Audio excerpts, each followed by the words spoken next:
Thank you so much for joining us for another edition of All Angles. I'm Dion Jacksmiller, and today we are talking data security, privacy issues, your data. Now, this is the era of data, so it's something that really should matter to each and every one of us, and a lot of us don't even know really what's happening to our data and how safe it is. Recently, we had, for instance, Massive Distribution, Jamaica, admitting that there had been a cyber attack on their system, saying that was still under investigation. The Sunday Gleaner reported that JPS had a data breach. Now, JPS, in commenting to the Gleaner, called it a minor breach on a test platform with a small data set that occurred 2 years ago. And of course, we know in 2021, the controversy that erupted with regard to the Jam COVID app and news that a cloud storage server had been left unprotected. What does all this mean? And do we even know what it means? Well,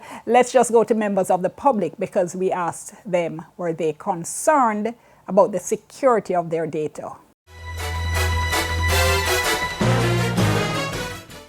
I mean, I'm not too worried, but I think that's just my own ignorance towards the situation. I probably should be worried.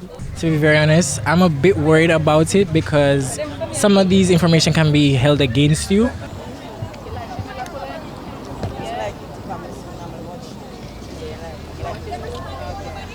I'm a bit concerned about it because, I mean, it's out there, you don't have control of people having information about you, so they can't do anything with it. Yes, I am worried about my data being exposed because as citizens we have our freedom, our rights of freedom and our expression as well, and so if they are invading in our privacy, that is breaching our rights as human beings. No, I'm not, because I'm not on social media. I am worried, to be honest, because I don't know what they're using my information for. There's a very sensitive information. Yeah, I don't like that because everybody going to see a private business. I don't like that. Worry about it, really worry. I don't like it.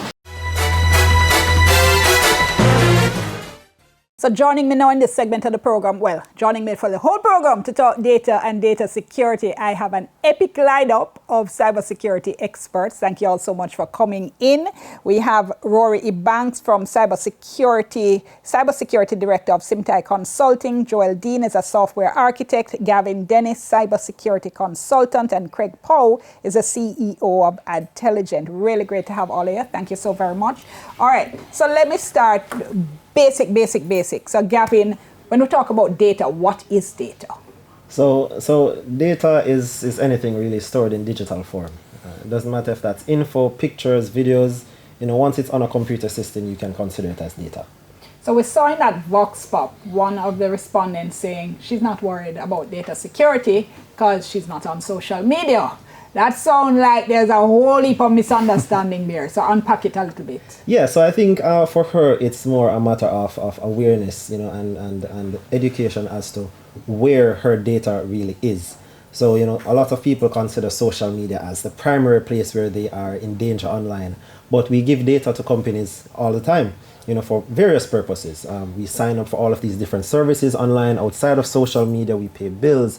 We do all sorts of different things online, and we have data in various forms. When we go to the hospitals, we also give our data there. So we have financial data, health data, things around vehicles, tax purposes. So there are lots of different ways how we give out data, even our personal data. So it's stored in various forms, not just social media. All right, so Rory, should we be worried?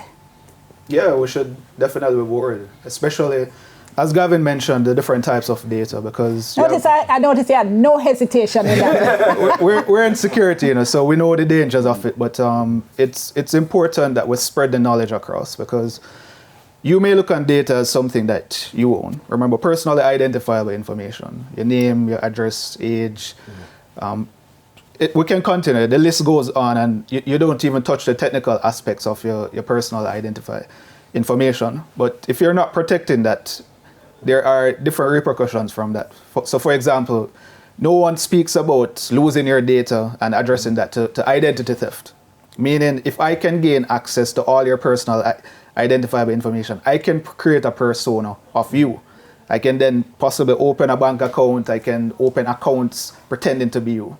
I can possibly even reset your password, go to the financial institution, gain access to your accounts, drain your bank account. And these are the it's endless in terms of the opportunities that hackers have if they can gain access to your information. There's a difference between data breach and data leak also, but the end goal is hackers or someone just want to gain access to your unauthorized information. Right. Once they gain access to that, they can do anything with it. You know, I want each of you to answer that. So, Craig, should we be worried? Oh, we should be very worried. Oh, you put very on top of it now. Very. This is actually like the worst thing possible because currently... What is the worst thing possible? The fact that we don't actually care that our data is secure. I mean, that the government doesn't care, the large private companies don't care, and obviously the supplier, Amber Group, doesn't seem to care either. And why I'm saying this, because the breaches that we've seen are not breaches of like an ultra secure vault or anything. It's like when people say that a child could do it, I too totally believe that my brother, who is like 10 years old, with a little bit of YouTube in 30 minutes, could breach these systems. It's that bad. No, I need to drill down in a little bit because you said the government doesn't care, the private sector doesn't care. And I want to know, how is it you're saying that when all we hear from them is that they do care and they're putting in place robust systems, we're told, to protect data? So I believe that if you don't feel it, you don't learn. And so basically, because the general public doesn't really ask the questions, the people who are making decisions about the security don't necessarily understand it. The CEOs of these companies who are definitely intelligent don't necessarily understand the security either. It's just in that chain of the decision makers, there's no one who really understands it. And sadly, we as IT people have also done a bad job of communicating the risk too. So we are not explaining to them in a language that they can understand. So I'm going to put it very plainly. I have recently been cyber attacked almost daily. Right? And this is me. You, Craig, big expert. Yes. Because Intelligent is associated with a Ukrainian company, because Intelligent also is a Ukrainian company separately, not us, but someone else. We get cyber attacks from Russia daily, hundreds of cyber attacks, because Russia or whatever is trying to just attack Ukrainian companies.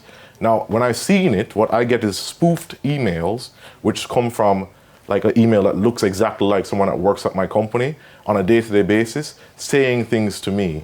And I was like, what is this? And I had to learn, like, how can they be spoofing my email? But thank God we have some decent security that can scan the email and say that it's not from our servers, because we have everyone on a workplace server.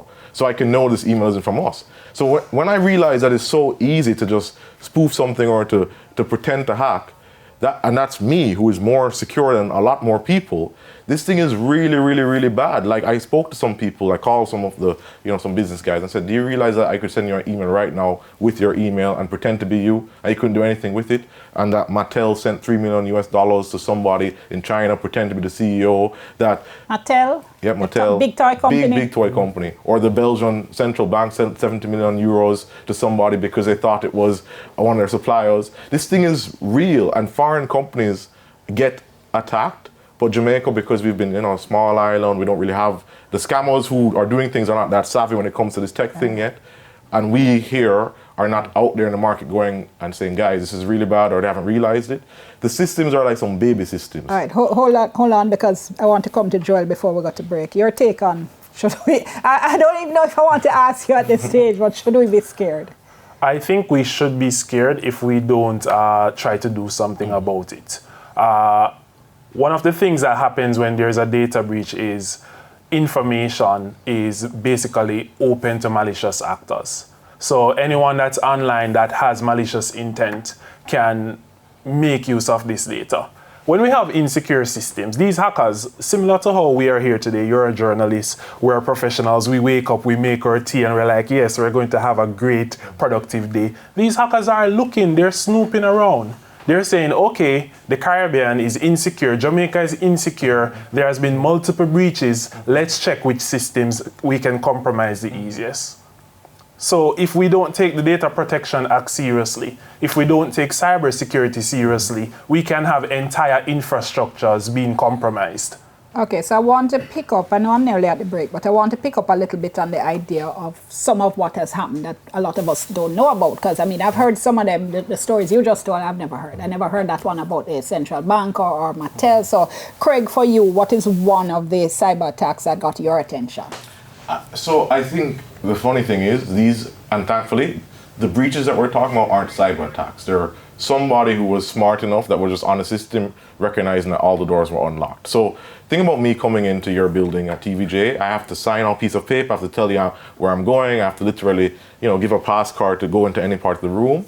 But imagine that you invited me to all angles and every single door was unlocked and there was no cameras and I could just walk anywhere. Now, I'm not a thief, so I'm not going to take anything.